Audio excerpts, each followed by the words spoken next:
નમસ્કાર દોસ્તો, સ્વાગત છે આપ સર્વનું તમારી પોતાની YouTube channel ocean coaching classes પર।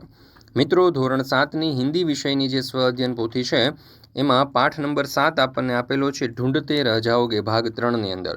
તેનું સચોટ અને સંપૂર્ણ સોલ્યુશન આપણે આ વિડીયોની અંદર જોવાના છે। મિત્રો, આપણી આ ચેનલ ઉપર ધોરણ 7ની આ જે સ્વ અધ્યયન પોથી છે તેના દરેક પાઠના સંપૂર્ણ સોલ્યુશનના વિડીયો અને પીડીએફ મુકાઈ ચૂક્યા છે। તો જરૂરથી આ વિડીયો અને પીડીએફનો અભ્યાસ કરી લેજો। અને સાથે સાથે ખાસ વાત એ કે હવે તમે આ સ્વ અધ્યયન પોથીના સોલ્યુશનની પીડીએફ તમારા વોટ્સઅપ પર પણ મેળવી શકો છો। તો જરૂરથી વોટ્સઅપ પર પીડીએફ મેળવવા માટે નીચે જે નંબર આપેલો છે 7046222254 એના ઉપર તમે કોન્ટેક્ટ કરી શકો છો। ચાલો દોસ્તો, તો આપણે શરૂ કરીએ ધોરણ 7 સ્વ અધ્યયન પોથી વિષય હિન્દી પાઠ નંબર 7 ઢૂંઢતે રહ જાઓગે। એમાં પ્રશ્ન નંબર 1, पहेलियाँ पढ़कर उत्तर लिखिए। ચાલો, पहली છે सुबह सुबह ही आता हूँ, दुनिया की खबर बताता हूँ, बिन पढ़े मुझे रह नहीं पाते, सबको मैं प्यारा हूँ। तो जवाब आवश्य अखबार। बीजू, फूल भी हूँ फल भी हूँ मैं एक मिठाई बताओ भाई। तो जवाब आवश्य गुलाब जामुन। त्रीजू, सफ़ेद शरीर हरे मेरे बाल। तो जवाब आवश्य नारियल। आदि कटे तो गीत सुनाऊँ, मध्य कटे तो संत बन जाऊँ, कटे अंत साथी बन जाता, संपूर्ण सबके मन भाता। तो जवाब आवश्य संगीत। ત્યાર પછી પાંચમું, काला रंग मेरी है शान, सबको मैं देता हूँ ज्ञान, शिक्षक करते मुझ पर काम, नाम बताकर बनो महान। तो जवाब आवश्य श्याम पट्ट। छठू, 3 अक्षर का मेरा नाम, खाने में आता हूँ काम, मध्य कटे तो हवा हो जाता, अंत कटे तो हल कहलाता।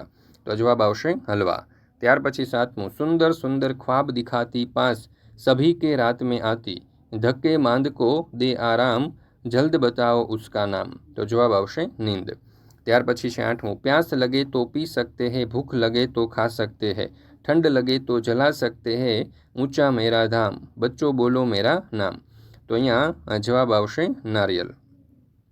મિત્રો, ધોરણ 3થી 10ની જે નવી સ્વ અધ્યયન પોથીઓ આવી છે તે નવી સ્વ અધ્યયન પોથીના દરેક પાઠના સંપૂર્ણ સોલ્યુશનના વિડીયો અને પીડીએફ આપણી ચેનલ ઉપર મુકાઈ ચૂક્યા છે।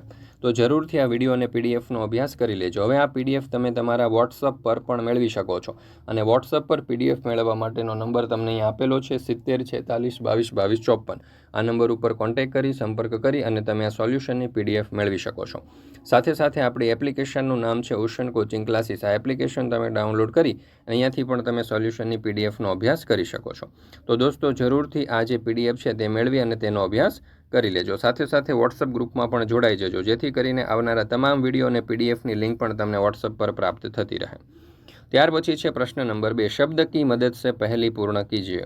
कमल। तो यहाँ आवश्य 3 अक्षर का मेरा नाम, प्रभु के चरणों में स्थान मेरा, बीच कटे तो कल कहलाऊँ, अंत कटे तो कम बन जाओ। ત્યાર પછી છે ભારત। ભારત ઉપરથી આપણે પહેલી બનાવવાની છે, તો આ પ્રમાણે બનશે, 3 अक्षर का भारत प्यारा, दुनिया में है भारत न्यारा, अंत कटे तो भार हो जाऊँ, बीच कटे तो भात हो जाऊँ। ત્યાર પછી છે ત્રીજું काजल। तो એના ઉપરથી આ પ્રમાણે બનશે, જો 3 अक्षर से बुलाते मुझे, आँखों में है बसाते मुझे, प्रथम कटे तो जल कहलाऊँ, अंत कटे तो काल बन जाऊँ। ચાલો, ત્યાર પછી છે ચોથું પ્રભાત ઉપરથી આપણે પહેલી બનાવીએ, તો આ રીતે બનશે, मैं 3 अक्षर का नाम हूँ, प्रथम कटे तो भात बन जाऊँ, बीच कटे तो प्रत कहलाऊँ, अंत कटे तो प्रभा हो जाऊँ। ત્યાર પછી છે પ્રશ્ન નંબર 3, नीचे दिए गए वाक्यों को वचन बदल कर लिखिए। मैं सारी रात जागता रहा। तो एक वचનમાં છે એને આપણે બહુવચનમાં ફેરવીએ, हम सारी रात जागते रहे। मैं इस तंबू को पहचान गया। तो यहाँ આવશે हम इस तंबू को पहचान गए। ત્રીજું, हम नदियों को माता कहकर बुलाते हैं। तो यहाँ जवाब આવશે, मैं नदी को माता कहकर बुलाता हूँ। चौथों, मैंने एवरेस्ट पर चढ़ने का बीड़ा उठाया। तो हमने एवरेस्ट पर चढ़ने का बीड़ा उठाया। लड़की खेल रही है। तो लड़कियाँ खेल रही है। ત્યાર પછી છે પ્રશ્ન નંબર 4, नीचे दिए गए शब्दों के आधार पर पहली बनाकर लिखिए। करमसद। तो यहाँ वाक्य आवश्य, मैं हूँ एक गाँव, सरदार पटेल का जन्म स्थान, गुजरात में मेरी पहचान, क्या है मेरा नाम। ત્યાર પછી પોરબંદર ઉપરથી આપણે પહેલી બનાવવાની છે, તો આ પ્રમાણે બનશે, गांधी जी का जन्म जहाँ, सागर तट पर है मेरा धाम, इतिहास में मेरा नाम, बताओ मेरा नाम। ત્યાર પછી છે दीपक। तो अंधेरा दूर भगाता हूँ, रोशनी फैलाता हूँ, त्योहार में मैं चमकता, बताओ मैं क्या हूँ। ચાલો, ત્યાર પછી છે મોબાઈલ ઉપરથી આપણે પહેલી બનાવવાની છે, તો આ પ્રમાણે બનશે, हाथ में रहता हूँ, दुनिया से जुड़ता हूँ, बातें करवाता हूँ, बताओ मैं क्या हूँ। ત્યાર પછી પાંચમું છે किताब। तो એના ઉપરથી પહેલી બનાવીએ, આ પ્રમાણે બનશે, જો ज्ञान का भंडार हूँ, कहानियाँ सुनाता हूँ, पढ़ने वालों का दोस्त हूँ, बताओ मैं क्या हूँ। ત્યાર પછી છે પ્રશ્ન નંબર 5, પહેલી કે ઉત્તર લીખીએ, એટલે આપણને આ પહેલીઓ આપેલી છે તેના જવાબ આપણે આપવાના છે। પેલું, गोल है पर गेंद नहीं, पूछ है पर पशु नहीं, पूछ छूटे तो आसमान छू ले, तो जवाब आवशे गुब्बारा। ત્યાર પછી છે બીજું, दुनिया भर की करता से, धरती पे ना रखता पे, दिन में सोता रात में जागता, चांदनी पूरी रात में फैलाता, तो અહીંયા जवाब आवशे चांद। ત્રીજું, दीवार पर लटकती हूँ, बिना पैर के चलती हूँ, समय बताना मेरा काम, बोलो बच्चों मेरा नाम, तो जवाब आवशे घड़ी। ત્યાર પછી છે ચોથું, छत पर रहता हूँ, गोल गोल घूमता हूँ, दिन भर हवा फैलाता हूँ, गर्मी सबकी हरता हूँ, तो जवाब आवशे पंखा। ત્યાર પછી છે પ્રશ્ન નંબર 6, शब्दों के नाम हिंदी में लिखिए। ફોઈ તો બુવા, દેરાણી તો દેવરાની, પૌત્ર તો પોતા, માં તો માં, દિયર એટલે દેવર, માસી એટલે મૌસી, કાકા એટલે ચાચા અને પુત્ર એટલે બેટા।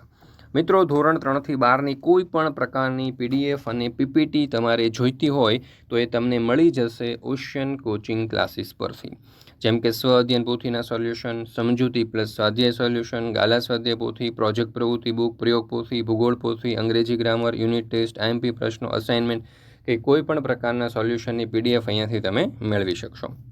સ્વ અધ્યયન પોથીના સોલ્યુશન સાથે દરેકે દરેક પ્રકારના સોલ્યુશનની પીડીએફ હવે તમે વોટ્સઅપ પર પણ મેળવી શકો છો। અને વોટ્સઅપ પર પીડીએફ મેળવવા માટેનો નંબર છે 7046222254। આ નંબર ઉપર તમે કોન્ટેક્ટ કરી સંપર્ક કરી અને વોટ્સઅપ પર પણ પીડીએફ મેળવી શકો છો। અથવા તો આપણી એપ્લિકેશનનું નામ છે ઓશન કોચિંગ ક્લાસીસ। આ એપ્લિકેશન ડાઉનલોડ કરી અહીંયાથી પણ તમે સોલ્યુશનની પીડીએફ મેળવી શકો છો। તો દરેક વિદ્યાર્થીઓએ અવશ્ય આ એપ્લિકેશન ડાઉનલોડ કરી લેવી। સાથે સાથે આપણા વોટ્સઅપ ગ્રુપમાં પણ જોડાઈ જજો, જેથી કરીને આવનારા તમામ વિડીયો અને પીડીએફની લિંક પણ તમને વોટ્સઅપ પર પ્રાપ્ત થતી રહે। ત્યાર પછી છે પ્રશ્ન નંબર 7, अपने विचार लिखिए। जो એમાં આપણને કહ્યું છે કે क्या आप मानते हैं कि हमें मैदानी खेल खेलने चाहिए, क्यों? तो जवाब आवश्यक है हाँ, मैं मानता हूँ कि हमें मैदानी खेल खेलने चाहिए, क्योंकि ये हमारे शारीरिक और मानसिक विकास के लिए बहुत ज़रूरी है। मैदानी खेलों से हमारा शरीर स्वस्थ और सक्रिय रहता है। इससे एकाग्रता, टीम भावना और अनुशासन भी विकसित होते हैं। ये हमें तकनीक और मोबाइल की दुनिया से बाहर निकालकर प्रवृत्ति के करीब ले जाते हैं। साथ ही खेल तनाव को दूर करने और मन को प्रसन्न रखने में मदद करते हैं। इसलिए हमें नियमित रूप से मैदानी खेल खेलने चाहिए। तो मित्रों, અહીંયા આપણે આ જે હિન્દી વિષયની જે સ્વ અધ્યયન પોથી છે તેનો આ જે પાઠ નંબર 7 છે તે પૂર્ણ કરીએ છીએ। ફરી મળીશું મિત્રો આપણે ધોરણ 7 વિષય હિન્દી સ્વ અધ્યયન પોથીના એક નવા પાઠના સંપૂર્ણ સોલ્યુશન સાથે। મિત્રો, આ વિડીયો પસંદ આવ્યો હોય તો લાઇક કરવાનું, તમારા મિત્રો સાથે શેર કરવાનું અને સરસ મજાની કોમેન્ટ આપવાનું ભૂલશો નહીં।